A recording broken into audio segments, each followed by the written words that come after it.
주님께서 여러분과 함께 사실 영과 함께 루카가 전한 거룩한 복음입니다.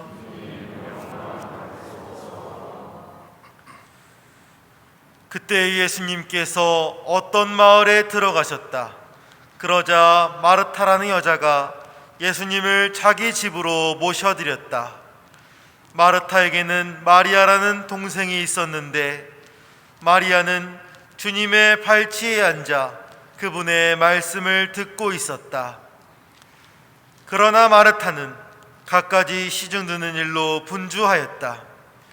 그래서 예수님께 다가가 주님, 제 동생이 저 혼자 시중들게 내버려 두는데도 보고만 계십니까? 저를 도우라고 동생에게 일러주십시오 하고 말하였다. 주님께서 마르타에게 대답하셨다. 마르타야, 마르타야, 너는 많은 일을 염려하고 걱정하는구나. 그러나 필요한 것은 한 가지뿐이다. 마리아는 좋은 몫을 선택하였다. 그리고 그것을 빼앗기지 않을 것이다. 주님의 말씀입니다. 그리스도님 참여합니다. 찬미 예수님, 오늘 복음에서 예수님께서는 마르타와 마리아의 집을 방문하셨습니다. 마르타가 일하는 사이에 마리아는 예수님 발치에 앉아 말씀을 듣고 있었죠. 이에 마르타가 마리아도 일하게 말씀해달라고 청하자 예수님께서는 마르타가 걱정이 많으며 마리아는 좋은 몫을 택했고 그것을 빼앗기지 않을 것이라고 말씀하셨습니다. 생각해보면 손님이 왔고 언니는 바쁘게 시중 들고 있는데 동생이 앉아만 있는다면 화가 날 만도 할 것입니다. 사람 마음이 그런 것이겠죠. 저도 제가 막 열심히 뭐 하고 있는데 옆에서 이제 후배 학사님들이 막 가만히 멀뚱멀뚱 보면서 민규 형 힘내라 하고 있으면 저라도 성질이 뻗칠 것 같습니다. 그것이 사람이겠죠. 하지만 오늘 복음에서 예수님께서는 그러한 마리아를 꾸짖으신 것이 아니라 오히려 마리아를 두둔하시며 마리아가 좋은 몫을 택했다고 말씀하십니다. 마르타나 마리아나 모두 예수님을 사랑했던 마음으로 행동했을 것입니다.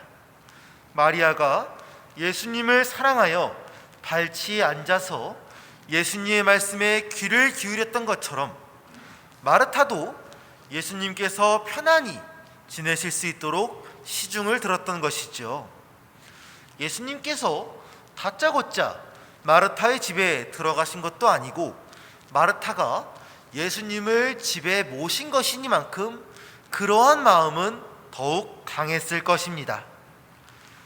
하지만 그러한 사람의 마음과 사람의 사정은 안타까운 마음이 들 수는 있겠지만 하느님의 사랑 안에서 중심을 차지할 수는 없습니다.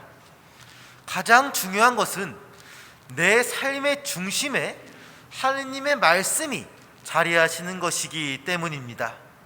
이것은 마르타가 잘못했다는 것이 아니라 예수님의 말씀처럼 단지 마리아가 더 좋은 몫을 차지한 것이며 예수님께서 참으로 바라시는 것은 우리가 일하기 전에 먼저 당신의 말씀에 귀를 기울임으로써 우리 삶의 중심에서 예수님의 말씀과 함께하는 것임을 오늘 말씀하시는 것입니다.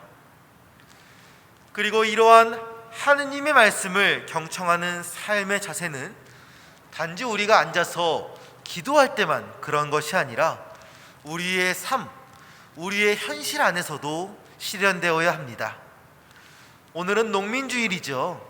농민주일을 맞아서 천주교 주교회의에서 보내신 농민주일 담화문이 있는데요. 이걸 다 읽으면은 오늘 점심을 좀 늦게 드실 수도 있으니까 짧게 줄여서 얘기를 해보면은 먼저 고소득 기업농만 살아남을 수 있는 구조에서 벗어나는 소농 정책을 해야 하고, 지구를 살릴 수 있는 생태 영성으로 나아가는 탄소 중립에 더 힘써야 하며, 우리 농에 관한 관심과 열정을 다시금 불러일으키고자 하는 우리 농촌 살리기 운동에 더욱 열심히 참여하기를 이야기하고 있습니다. 사실 이러한 운동들은 자본주의 사회가 추구하는 더 간편하고 더 값싸게 더 많이 얻을 수 있는 것과는 조금 다른 방향성으로 나아가고 있습니다. 조금 더 불편하고 조금 더 값비싸며 조금 더 적지요. 하지만 그리스도인은 그저 불편하다고 해서 그것을 멈추고 거기에서 멀어지는 것이 아니라, 그러한 불편함 속에서 함께 하시는 하느님의 말씀을 찾고 그러한 하느님의 말씀과 함께 머무르면서 하느님의 말씀을 삶으로 살아가야 하는 것임을 오늘 복음에서 예수님께서는 말씀하시고 계시는 것입니다.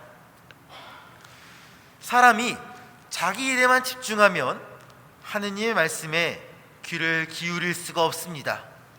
그것은 비록 하느님을 사랑해서 하는 일이라고 할지라도 마찬가지입니다. 사람들이 더 싸고 더 편하게 살고 싶다는 것은 딱히 하느님을 적대하는 마음에서 나오는 것이거나 이 지구를 파괴하고 싶은 그러한 세계 종말적인 마음에서 나오는 것이 아닙니다. 그저 사람으로서 당연하게 가지는 마음이겠죠. 하지만 결국 그러한 과정과 결과에서는 결코 하느님의 길에 가까이 나아갈 수가 없다는 것을 우리는 알아야 합니다. 어렵더라도 조금 돌아가면서 그 안에서 삶을 통해 다가오시는 하느님의 말씀에 귀를 기울여야 하고, 그리고 그것이야말로 하느님의 길로 나아가는 것임을 기억해야 하는 것입니다. 예수님의 발치에 앉아서 그 말씀에 귀를 기울인다는 것은 잠시 멈추고 조금 더 천천히 나아감을 의미합니다. 물론 그러한 모습을 보면 속이 탈 수도 있습니다. 오늘 마르타처럼 말이죠. 이러한 속이 타는, 외부에서 보기에 속이 타는 대표적인 것이 바로 피정일 것입니다. 주말에 쉬어야 또 주중에 열심히 일하고 열심히 쉬어야 되는데 돈과 시간을 내서 주말에 피정에 다녀온다는 것을, 피정을 다녀오지 않으신 분들께서는 조금 이해하기 어려울 수도 있을 것입니다. 하지만 피정을 다녀오신 분들은 아시다시피 그러한 피정 안에서 하느님의 말씀과 하느님의 사랑을 우리 삶의 중심에 두고 살아감으로써 다음 우리가 나아가게 될 삶을 더 열심히, 더 행복하게 살아갈 수가 있는 것이죠. 그렇게 우리가 하느님의 말씀에 귀를 기울이기 위해서는 때때로 잠시 바쁘게 나아가는 것에서 벗어나 예수님의 발치에 앉을 필요가 있는 것입니다. 그러니 앞으로 지내시며 그렇게 잠시나마 예수님의 발치에 앉아 천천히 예수님의 말씀을 듣고 그분과 대화하며 함께 사랑을 나누는 시간을 보내시기를 기도드리겠습니다. 잠시 묵상하겠습니다.